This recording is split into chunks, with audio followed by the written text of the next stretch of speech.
আমার আপনার ব্রেইনের চারপাশে 140 থেকে 170 মিলিলিটার পানি আছে, যাকে সেরেব্রোস্পিনাল ফ্লুইড বলে। ব্রেইন খুবই নাজুক জিনিস।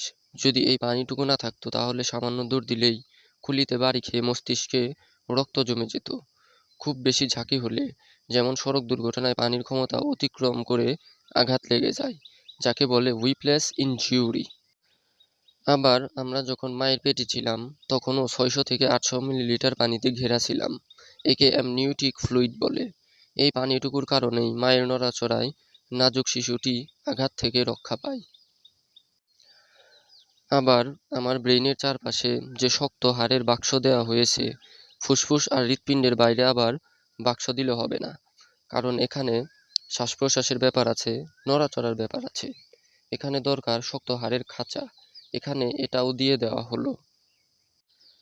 আমার আপনার প্রতি জয়েন্টে জয়েন্টে প্রতিনিয়ত নড়াচড়া হচ্ছে, সেখানে ঘর্ষণের কারণে ক্ষয় হওয়ার কথা। দুনিয়ার মেশিনে গ্রিজ দেওয়া হয়, গাড়িতে দেওয়া হয় লুব্রিকেন্ট। আমার আপনার সব জয়েন্টে গ্রিজ দেয়া আছে, আবার তা প্রতিনিয়ত তৈরি হচ্ছে, যাকে বলে সাইনোভিয়াল ফ্লুইড। ঠিক এই কথাগুলোই সূরা আর রহমানের প্রথম 3 আয়াতকে মনে করিয়ে দেয়। الرحمن علم القرآن خلق الإنسان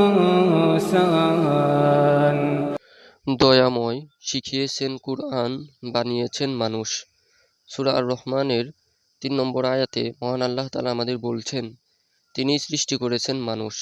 অর্থাৎ মানুষ বা আমরা বানর বা অন্যান্য জীবজন্তু থেকে অভিব্যক্তি বা ক্রমবিকাশ লাভ করতে করতে মানুষ হয়ে যায়নি, যেমনটা মিস্টার ডারউইনের বিবর্তনবাদ থিওরিতে বলা হয়েছে, বরং মানুষকে এই আকার আকৃতিতে শুরু থেকেই মহান আল্লাহ তাআলা সৃষ্টি করেছেন, যা পশুদের থেকে ভিন্ন এক স্বতন্ত্র সৃষ্টি।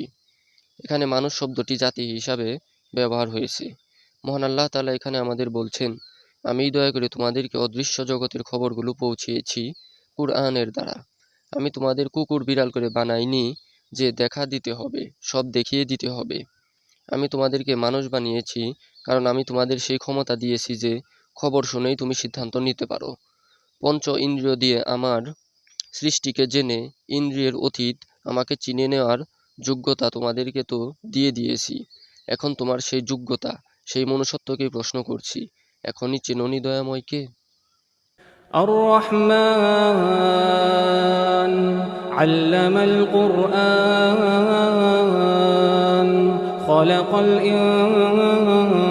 الإنسان علمه البيان الشمس والقمر بحسبان والنجم والشجر يسجدان والسماء رفعها ووضع الميزان